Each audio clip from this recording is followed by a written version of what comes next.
जय श्री कृष्णा।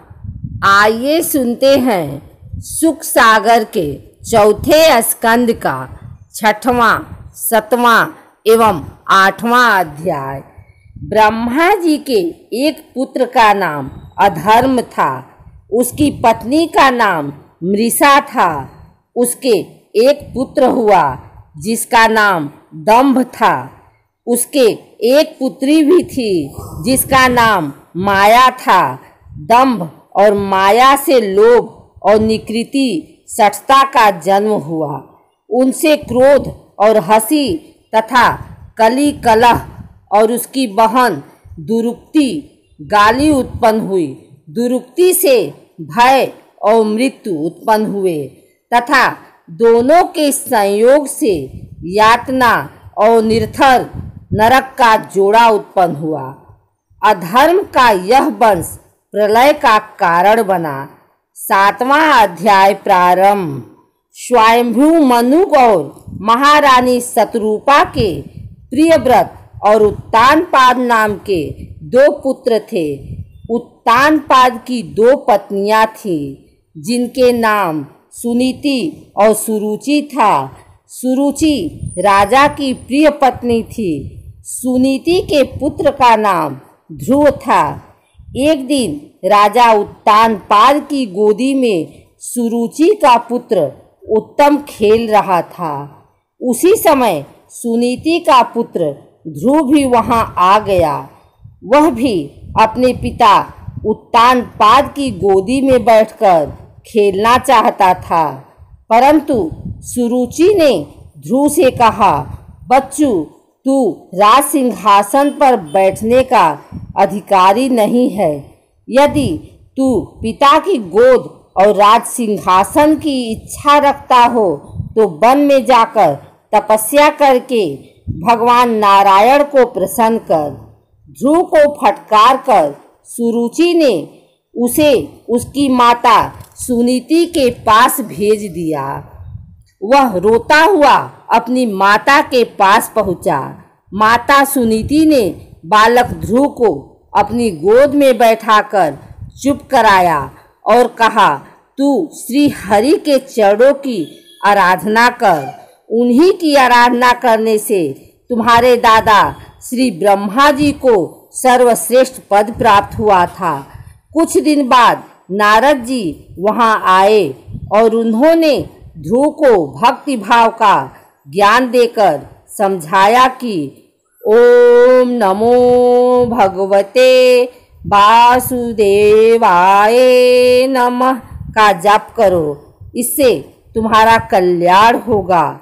ध्रुव ने यमुना नदी के किनारे वट वृक्ष के नीचे बैठकर नारद जी द्वारा बताए गए मंत्र ओम नमो भगवते वासुदेवाय नमः का जाप करना प्रारंभ कर दिया। इसके कुछ दिन बाद उसने एक पैर पर खड़े रहकर उस मंत्र का जाप किया। इसके बाद फल फूल अन्न जल का परित्याग करके घोर तपस्या में लीन हो गया। बालक ध्रुव की घोर तपस्या से प्रसन्न होकर भगवान श्री हरि ने उसे प्रत्यक्ष दर्शन दिए। भगवान श्री हरि ने ध्रुव को वरदान दिया कि तुम्हें सप्त ऋषियों के लोक से भी ऊपर ध्रुव लोक का स्थान प्राप्त होगा। तुम 36,000 वर्ष तक राज्य करने के बाद उस लोक को चले जाओगे। यह कहकर भगवान श्री हरि अंतर्ध्यान हो गए। ध्रुव तपस्या समाप्त कर घर लौट आए। ध्रुव को घर आया देखकर उत्तानपाद बहुत खुश हुए तथा उसे राजभवन के अंदर ले गए। इसके बाद राजा उत्तानपाद ध्रुव को राज्य सौंपकर स्वयं वन में तपस्या करने चले गए। 8वां अध्याय प्रारंभ।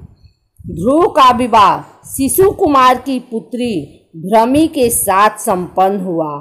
उनके कल्प और वत्सर नाम के 2 पुत्र उत्पन्न हुए। ध्रुव की दूसरी पत्नी वायु थी जो इला की पुत्री थी। इला से उल्कल नाम का पुत्र और रत्न नाम की पुत्री हुई। उत्तम शिकार खेलने के लिए हिमाचल पर्वत पर गया।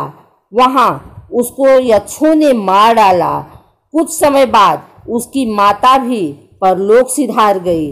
भाई उत्तम का बदला लेने के लिए ध्रुव हिमाचल की घाटी में यक्षों की नगरी अलकापुरी गया। ध्रुव ने वहां पहुंचकर शंखनाद किया। यक्ष शंख की आवाज सुनकर हाथों में हथियार धारण कर आए और ध्रुव पर आक्रमण कर दिया। यक्षों की संख्या 1,30,000 थी। यक्षों ने ध्रुव पर पकदार बाणों से आक्रमण कर दिया। उन बाणों से ध्रुव ढक गया। वह अपनी माया से उन बाणों से बाहर निकल आया। इसके बाद ध्रुव ने यक्षों पर भयंकर बाणों से आक्रमण कर दिया। इससे यक्ष सेना मारी गई और जो बचे वे डर कर भाग गए। ध्रुव अलकापुरी का निरीक्षण करने को गए। पुरी के अंदर पहुंचने से पहले ही यक्षों ने उन पर खून, कफ, पीयू, विष्ठा आदि की वर्षा कर दुस्तार माया फैला दी। ध्रुव द्वारा नारायण अस्त्र को अपने धनुष पर चढ़ाते ही यक्षों की माया का प्रभाव नष्ट हो गया। स्वयंभू मनु ध्रुव को युद्ध में देखकर और यक्षों को मरते देखकर वहां आए और अपने पौत्र ध्रुव को समझाया, बेटा, यक्ष कुबेर के अनुचरों ने तुम्हारे भाई उत्तम को नहीं मारा है। तुम लड़ाई बंद कर दो। तुम भगवान की भक्ति पर ध्यान लगाओ। तुमने यक्षों का वध करके भगवान शंकर के सखा कुबेर का बहुत बड़ा अपराध किया है। जब तक महापुरुषों का तेज हमारे कुल को आक्रांत न कर ले, उससे पहले ही विनम्र भाषण और विनय के द्वारा शीघ्र ही उन्हें प्रसन्न कर लेना चाहिए और कुबेर से क्षमा याचना कर लेनी चाहिए। स्वयंभू मनु के समझाने पर उनके पौत्र ध्रुव का क्रोध शांत हो गया। ध्रुव कुबेर के पास गए और हाथ जोड़कर खड़े हो गए। कुबेर ने ध्रुव से कहा, तुमने अपने दादाजी का कहना मानकर दुस्त्यज बैर त्याग दिया। मैं तुमसे बहुत प्रसन्न हूँ। अब तुम जाओ और समस्त जीवों पर समदृष्टि रखकर सर्वभूतात्मा श्री हरि का पूजन करो। कुबेर ने ध्रुव को आशीर्वाद देकर कहा कि कुछ मांगो। ध्रुव ने उनसे कहा कि मुझे श्री हरि की अखंड स्मृति बनी रहे, जिससे मनुष्य सहज ही में इस दुस्तर संसार रूपी सागर से पार हो जाता है। कुबेर ने उन्हें भागवत स्मृति प्रदान की और अंतर ध्यान हो गए।